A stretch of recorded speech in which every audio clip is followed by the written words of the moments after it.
From day one of medical school, doctors are told to be wary of what they post online. We're told that we must uphold professional standards, and to avoid a fitness to practice, it's best just to avoid social media altogether.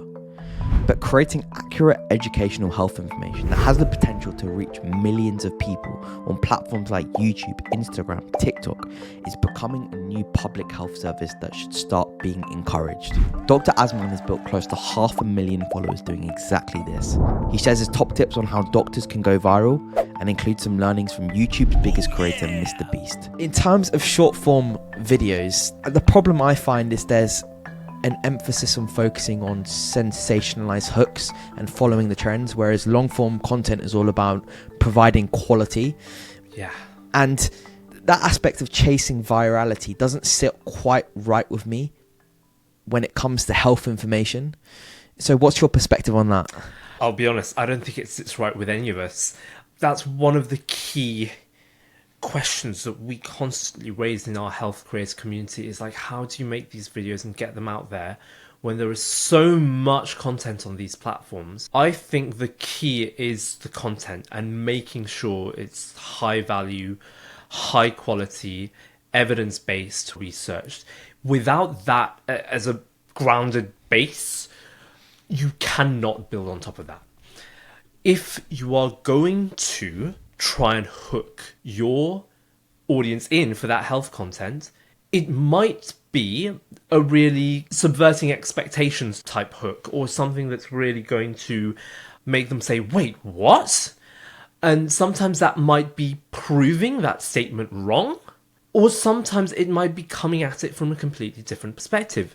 Do you remember when the WHO announced that aspartame is a possible carcinogen?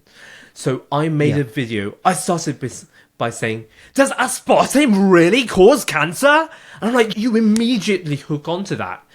But then I go into, in depth, all of the basis around that, like the myth busting and the actual facts behind that. And I present those facts in a really engaging way as well. For example, for that particular video, it's quite funny. I played different characters asking the questions, and that might be the questions that the general public might have, and then debunking those with my blue scrubs and stethoscope on. I think those are the ways that you can capture an audience's attention without going off the rails. And that's how you can construct hooks that don't just capture attention, but actually provide adequate value and are based on the science. Because we were talking earlier about these viral videos that hook people in, but they're not based on anything scientific. They hook people in because they know about viewer psychology. It comes down to us as responsible and authoritative voices in healthcare to leverage those hooks, but actually hook them into staying in the whole video and getting the value from it in terms of accurate health information. So I think that's the way we get around it, that we start our videos really exciting, or we have a controversial take or something, but then we temper that with the actual high quality information that we're going to give. So if you make outlandish claims as a healthcare professional on social media, this is very strong, but you deserve to be struck off. You cannot be doing this for the views. Yeah, I think it's somewhat of a double-edged sword, because I guess the reason YouTube are pushing creators to start pushing short form content is because traditionally YouTube has been hard because of the fact that you're having to produce long, high quality videos, whereas now you can just pick up your phone and post a 60-second video and upload it. And so it's a bit of a double-edged sword, that the fact they're pushing out shorts to increase the amount of creators there are on the platform, but then also specifically for the health content community, there is that aspect. And I think with a lot of creators, shorts is probably easy to get stuck in trying to replicate viral videos, and you fall into this rabbit hole. And this is something I wanted to ask you specifically, because I think what sets you apart is the fact that you have a consistent format and a consistent value proposition. And I was listening to a podcast with Colin and Samir, and they talk about the best ways to optimize from viral videos is to have this consistent replicated format. And so talk to me a little bit about this, because I think it will be hugely valuable for any aspiring clinician creators to hear this. if you find a content format that works, stick with it. I remember putting out my first ever quiz on the kidneys onto TikTok, and I was like, this is quite cool. I took an entire month off posting content to refine that quiz format until I put out one on the heart, and it's the format that you see today. And you can see the gamification aspects, the words popping up, the images in the background, the levels. If you make it entertaining, people will come back to it. And it's like a little dopamine boost to see Dr. Azmain's medical quizzes, and you can test your knowledge and you can feel good about yourselves if you get the questions right. You can share with your friends and family. You can boast about, oh, I got 5 out of 5 this time.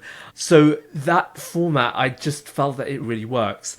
But I want to diversify for sure. And if you go back to some of the other content I was making on like the heat waves, polio outbreaks, the other stuff that I'm making for the NHS, because I'm doing like collaboration videos with the NHS, for example, 5 signs of a heart attack that mean that you should call for help.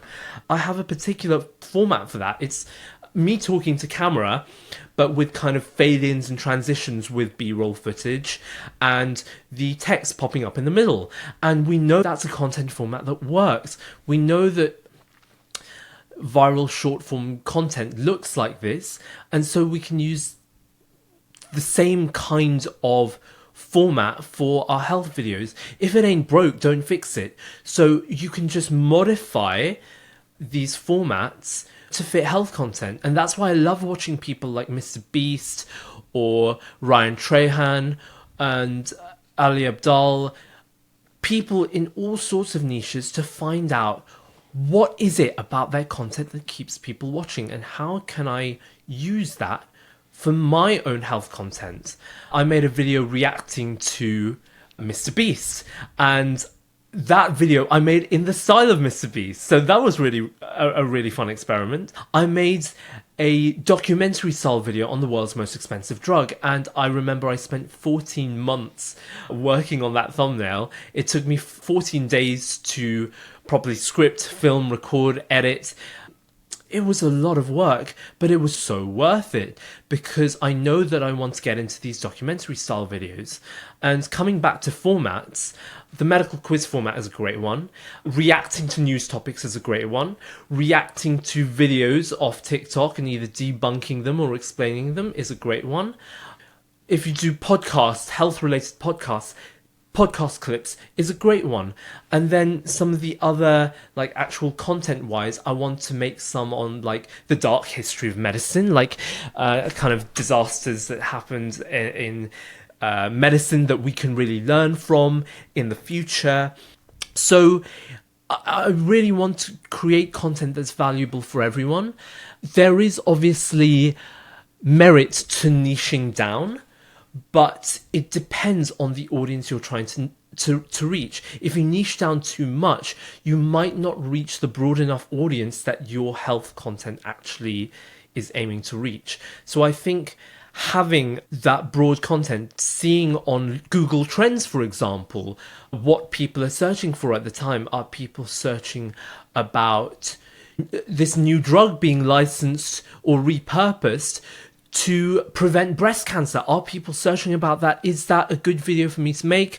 Are there more common topics that people are actively searching right now? Or are there topics about rare and chronic conditions that I want to raise awareness of? You can have all of these different ideas in mind of this kind of topic that I want to make, the playlist that I want to put it into, and ultimately batching content or creating content ideas and labeling them as this particular category, and then continuing to make videos in those categories that your viewers are going to latch onto. For example, the medical quizzes, for example, the news reactions, for example, the TikTok reactions. So if you have those formats in mind and you are continuously coming up with ideas for them, it makes that ideation process much easier and it makes your videos a lot more recognizable to your viewers.